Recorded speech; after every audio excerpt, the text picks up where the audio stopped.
Considerado o pai da administração moderna, Peter Drucker ainda é reconhecido como um dos maiores pensadores sobre os efeitos da globalização na economia e nas empresas.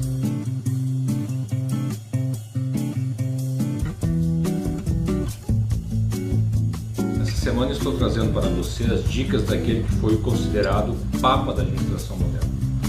De cada 10 executivos de grandes empresas, 10 são unânimes em afirmar que Peter Drucker é uma lenda. Mesmo 14 anos após sua morte, suas lições sobre administração e negócio permanecem atuais. Pode-se dizer, sem sombra de dúvida, que não há nenhuma teoria da administração que não tenha partido de alguma de suas mais de 30 obras.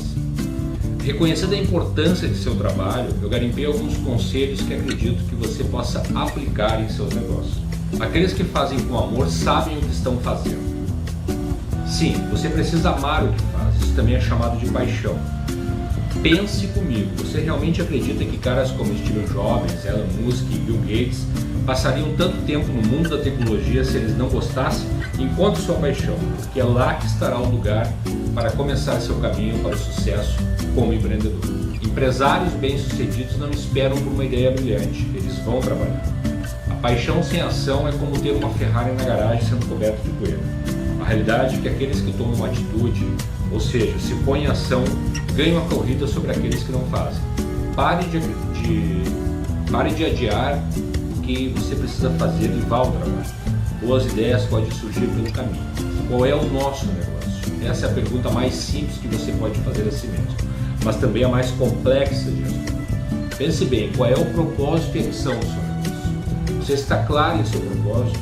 Vou dar um exemplo. Você sabia que Ray Kroc, um dos fundadores do McDonald's, isso fica claro no filme The Founder, depois de muito batalhar pela expansão da nova franquia, descobriu que na verdade o negócio do McDonald's não era vender hambúrgueres, era o ramo imobiliário. Quem é o seu cliente? Outra pergunta simples e que guarda muitas armadilhas. Tudo começa e termina com o cliente. Eles são a razão pela qual você está no mercado. Foi por causa deles que você abriu sua empresa, é por causa deles que muitas empresas fecham. Acredite, a maioria das micro e pequenas empresas não conhece de fato seu próprio cliente. Algumas empresas grandes também não. Portanto, esse é o primeiro passo a ser dado antes mesmo de desenvolver seu produto. Muitas empresas de sucesso começaram atendendo uma demanda simples, com produtos simples, mas que resolviam o problema do cliente. Eu recomendo que leia o artigo sobre Joy Mangano, e você entenderá por que você deve conhecer o seu cliente com uma palma da sua mão. Nem os estudos, nem a pesquisa de mercado, nem a modelagem informacional são um substituto para o teste da realidade. Peter Drucker chamou de o teste da realidade a dura vida do mercado. Agora vivemos em um mundo de comunicação de alta velocidade, smartphones poderosos, redes sociais, internet das coisas e realidade virtual. Por isso, a corrida pela inovação de produtos e serviços está cada vez maior. Preste atenção nessas perguntas. Você dirige o seu negócio em torno de uma cultura de testes e experimentação? Ou você dedica o seu negócio ao estudo de mercado? Uma nova geração de empreendedores inteligentes está escolhendo a opção. Ideias inovadoras são como os ovos de sapos. De 1000 eclodidos, apenas 1 ou 2 sobrevivem até a maturidade. Peter Drucker deveria ser muito espirituoso, uma comparação simples, mas perfeita. Como empreendedor, você deve criar uma cultura que lhe permita ir de ideias embrionárias a produtos inovadores no menor tempo possível e ao menor custo. O desenvolvimento de MVPs, ou mínimo produto viável, deve ser uma premissa básica. Ter ideias não custa nada e criar um MVP é mais barato do que lançar um produto definitivo no mercado. Uma cultura de ideias.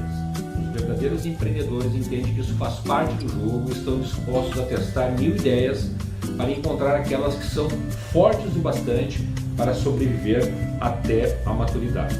Tudo o que se tem a fazer é aprender a dizer não se uma atividade não contribui com nada. Sim, você tem que aprender a dizer não, e aqueles que entendem seu propósito como empresa devem ter limites claros em torno de seu tempo e recursos. Tempo e recursos. Nada de investir tempo e dinheiro em produtos e serviços que não são o foco do seu negócio. Já pensou se Ray Kroc resolvesse oferecer um cardápio completo de restaurante, como foi no início do negócio?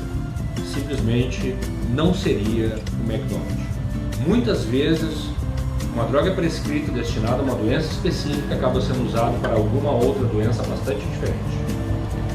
Esteja pronto para se atualizar e não se preocupe se não foi assim que você planejou o uso do seu produto. Nada nunca é para sempre.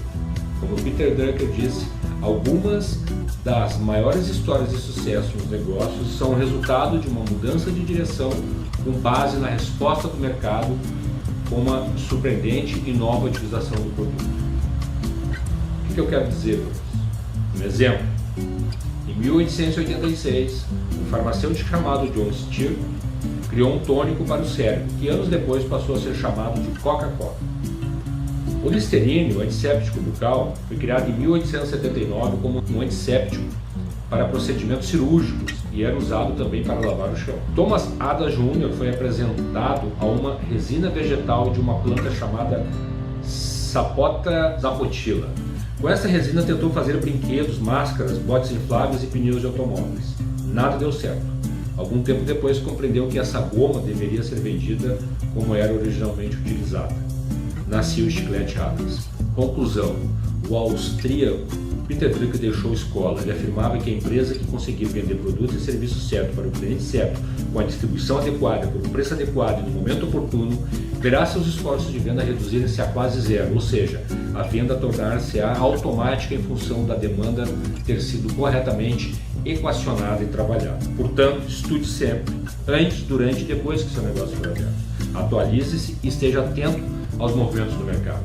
Use e abuse dos sistemas de gestão online, como CRMs e RPs. Automatize o que for possível e foque no que é realmente importante para o seu negócio. O planejamento não diz respeito às decisões futuras, mas às implicações futuras de decisões presentes. Um abraço e sucesso no seu negócio.